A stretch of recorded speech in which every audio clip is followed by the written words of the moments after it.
Hey bikers, quick interlude. Have I ever told you how much I hate GoPro?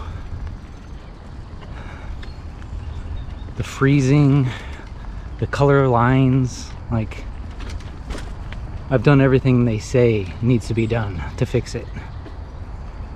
It's ridiculous. It's so frustrating.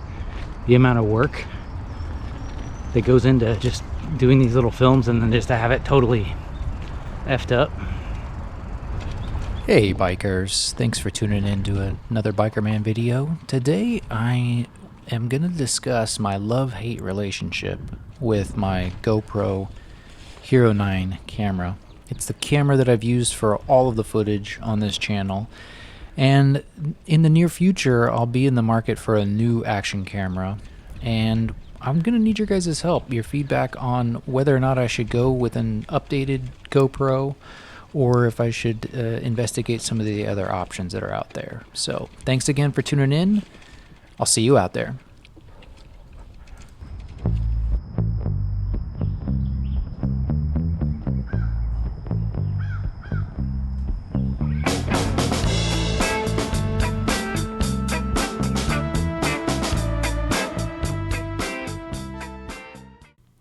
So I've been making videos now consistently for about a year. I got my camera several years ago for, I don't know, a birthday or Christmas present.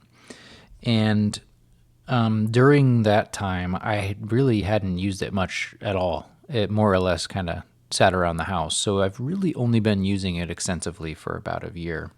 But over the last several months, I've struggled with the camera. And so what I wanted to do is kind of get your guys' thoughts on, you know, other options, or maybe if you have some experience with a newer version of the GoPro, because like I said, I've got the Hero 9.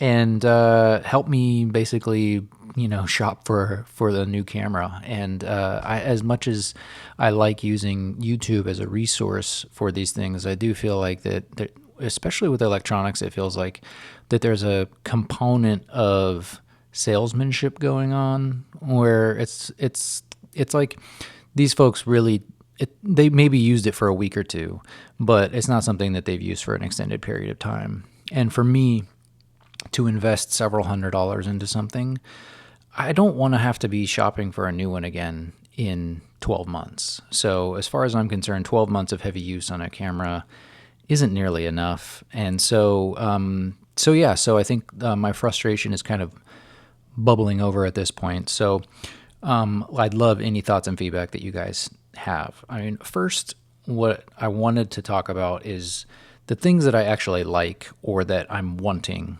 in a camera. So I think for the Hero 9, for, you know, a camera that's several generations old, I think the quality is pretty high. It's easy to start and stop the videos, and so, you know, easy use and high quality are, you know, good for someone like me who's doing this sort of for fun, but, you know, my main focus while I'm out on these rides is being safe and not getting hit by a car or not, you know, running into a tree. So those are some things that I like. I also like that GoPro is an established brand, and they've got a lot of accessories, and there are a lot of vendors, you know, non-GoPro vendors that make product. So so those are sort of the things that I like. The quality is good, easy to actually, you know, start and stop videos, and lots of accessories available out there.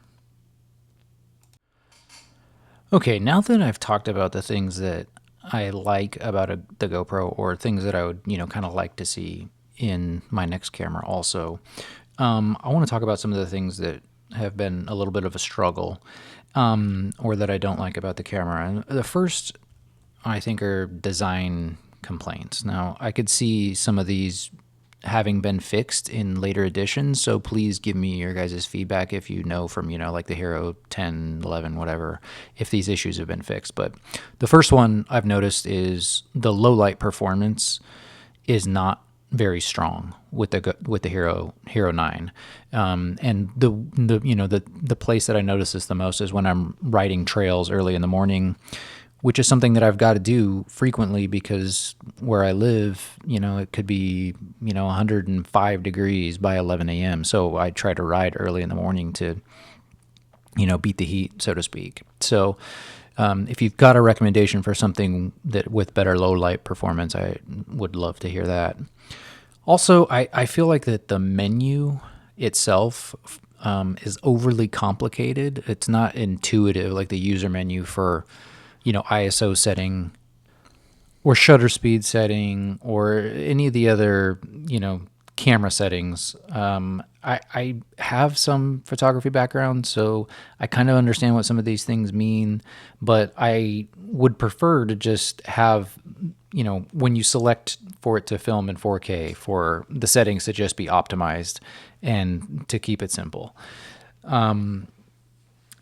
Also, another thing is, I know I mentioned that I like how there are a lot of accessories, but the mounting situation for the GoPro is awful. And I don't know if other people have the same perspective, but it's got this clip, and you can see it here, that is nearly impossible to use one-handed or while you're riding. If you want to take this off and maybe do some side filming of the trail or adjust it or move it around, it's just so difficult to use. And my guess is that this mounting system improves stability or does some other thing from a practical standpoint for the camera, but from a usability standpoint, it's awful. And the reality is, if you're shooting action, stability is important, but I think the average viewer expects there to be some sort of instability in the filming. So is it really providing that much of a benefit to have this really cumbersome, difficult to use mounting system? In my opinion, it's actually probably the worst part about the cameras from a design standpoint. Okay, and then the second area of complaints are less about the design and more about the actual functionality.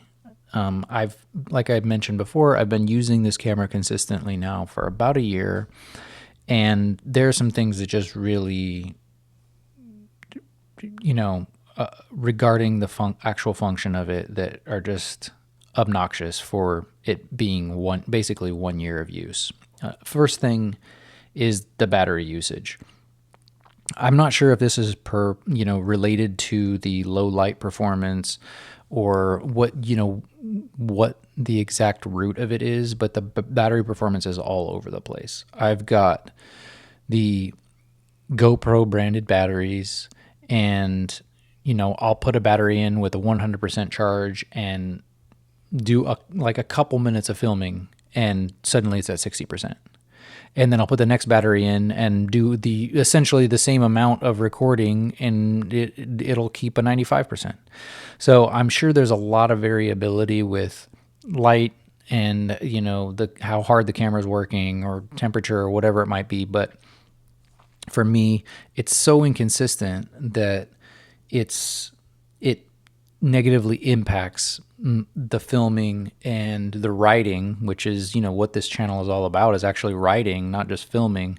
So I would love to find a camera, whether it be a GoPro or other, that has a better, not even better battery, but a more consistent battery drainage performance. So that's number one. The next thing, and I'm going to show you some examples here, the freezing and glitching. Now, this probably started a few months ago, and the most frustrating thing about this is that you have no idea that this freezing and glitching is going on. You start the camera, you look down while you're writing, it's recording. You can see it on the screen, no problem. And then who knows, 5 minutes later or however long later, the camera starts freezing. There's no notification. There's no anything that tells you that it's happening. I mean, I would love for it to, be able to Bluetooth connect to my watch to tell me, or my phone or whatever. But this is just, for me, this is like, after a year of use, this is just not a good product. And I don't know how else to say it. I more so than anything else, this makes me want to try a different brand. But at the same time, when you have a camera like this, you have accessories and you've invested in it in other ways and you're familiar with it and you're comfortable with it. So I don't know, what have any of you guys used any of the newer GoPro cameras? Do you have freezing and glitching issues? Do you have ruined footage? Let me know your thoughts on that. All right, now finally, I want to offer some solutions, some things that I would like to have either in an updated GoPro or in another one of the action camera lines, if you guys are recommending one. I'll start with a simplified interface. I want the best performance out of the box. I love having the options to tinker with things, but the reality is that once I found the optimal settings, I have not tinkered with things. So why not just have an optimal setting out of the box to keep everybody's life simplified? That would include, maybe I mentioned the low light performance. Maybe there's, one setting for low light performance. You click on it and it works. One setting for, average light and one for bright light, or whatever it might be. Simple settings, so you don't have to dig through the menu to try to figure out how to make your videos look the best that they can. Number 2, the quick release mounting is a must. One-handed clipping and unclipping of the camera. I don't know if the other, cameras that are out there come with something like that out of the box. GoPro definitely doesn't. I've sort of fixed it with a non-GoPro brand mounting system, and it's been great so far. But I don't know. If I'm gonna get another camera, another brand, I would prefer for it to have some kind of easy mounting or accessibility, like the mount that I've invested in. Last, just the functionality quality. Like I don't want to buy a camera that's going to be freezing and glitching in 1 year. There's just I'm sorry. Like I've gone to the GoPro website. I've done the things they've recommended. I'm using the correct memory cards. I'm doing the updates. 1 year of use should not equal, just the instability in functionality. So, also last, and, I don't know, this is kind of like, a dream.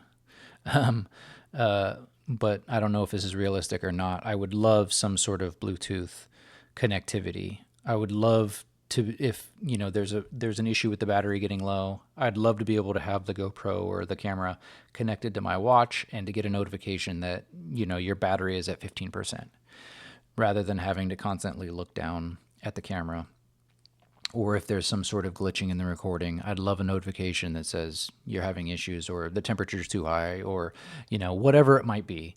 I'd love to be able to have that kind of connectivity, and the Hero 9 doesn't have that. So,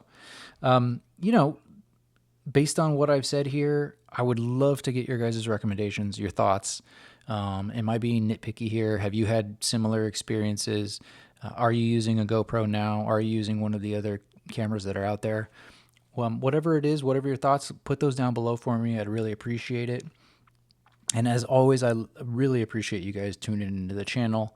It's really fun making these videos, and as frustrated as I've gotten with the GoPro, it's something that I enjoy doing, and I appreciate your guys' time. So like, subscribe to the channel, and like I said, put those comments down below.